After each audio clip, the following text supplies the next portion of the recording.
Hey everybody, this is Coach Matt over at Primal Athlete Training Center, www.primalatc.com.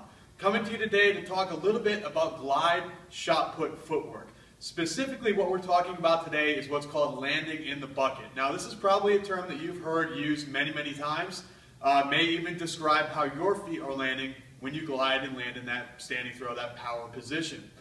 What we mean when we say landing in the bucket, as we know, when you glide or when you do a standing throw or a power position throw, we want to have a good heel-to-toe relationship.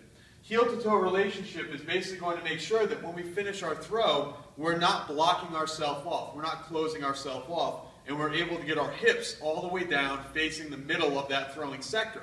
That means that the ball is going to go down the middle of that throwing sector. Well, if you didn't have a good heel-toe relationship, what's going to happen? If the feet were even or opposite, you're not going to be able to get your hips all the way around and you're going to have a lot of right sector falls. If you're landing in what's called in the bucket, where your blocking foot is far removed, you no longer have that heel-toe relationship and the blocking foot is way back, you're going to see yourself open up a lot more and you're going to see yourself lose power because that foot is swinging and curving too far to the left side of the toe board. As a right-handed thrower, it's going to be way over, maybe not even close to or touching the left side of that toe board. So we want to talk about, in the glide shot, why does this happen? In the glide shot put, why do people land in the bucket? Today we're going to go over the 3 most common ways that this happens and a real simple way to fix it. So this is what we want to talk about. In the back of the circle, in that glide position, what are the most common ways that landing in the bucket happens? What is the reason for that? Most common way is that the athlete tucks the foot around the back of their power foot. Now what we mean by that is, we'll see an athlete, and when they get in the back of the circle in that glide position, when they start to glide, they bring the foot up. Instead of being next to the power foot, it curls behind and it looks like this.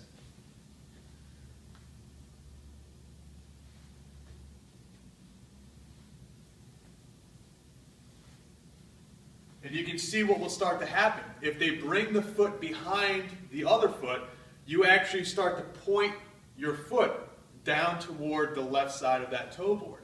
So to do a full throw, it would look like this. And the foot comes way out to the other side. The foot actually pushes out because you make that V pattern. In and out. In and out. Start to make that V. That's exactly where you're going to go. The second reason why this happens a lot also has to deal with that blocking foot. And it's where the athlete will turn and open up that foot as they glide back. So they might glide backwards perfectly straight, but they start to turn and actually open up that foot. And that opening of the foot will open the hip, it will open up the left shoulder, the left side, and they'll land in the bucket. So as they glide, it looks like this. They come in, and as they glide, they start to turn and open their foot. And you can see what that does. If I were to lay you on the ground and turn your foot, your entire body is going to turn with you. So to show you in real time, here's what it looks like.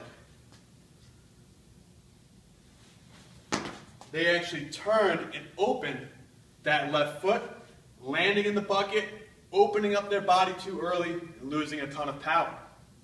Now the third reason, and believe it or not, I see this mostly in younger girls who are just starting out throwing, especially if they played other sports that involve a lot of jumping, like volleyball or basketball. We see the athlete turn their feet at the last minute before they glide. And it's real simple, it's easy to catch. Most coaches will catch this right away if their athlete's landing in the bucket. Before they get ready to glide, they'll bring the foot in, and then they'll turn their feet sideways and actually push off and land in the bucket. So the question becomes, how do we fix this? It's real simple. Cue your athletes to bring their knees together and the toe to the heel. Now, if you've taught them correctly from the beginning, they should already know that heel-toe relationship. So having the toe and the heel close to each other or side by side is going to feel very natural. So when you bring the foot in, and we'll show you from this angle so you can see that blocking foot. When you bring the foot in, we want to see knees together toe to heel. Knees together, toe to heel. Knees together, toe to heel. So don't bring the foot behind and kick the heel. Don't bring the foot to the other side with the knees open. Knees together, toe to heel, and have the athlete keep that foot straight as they glide back. Don't let them open up that foot and reach for the toe board because they're going to be landing in the bucket. So hopefully this explains a very common issue that I've been getting a lot of questions about because, again, a lot of people know the terminology. You're landing in the bucket. So hopefully this explains why that occurs and a very easy solution to stop your athletes from landing in the bucket. If there are any other questions, please make sure to let me know. You can email me, matt@primalatc.com, or just leave the question underneath this YouTube video. Talk to you soon.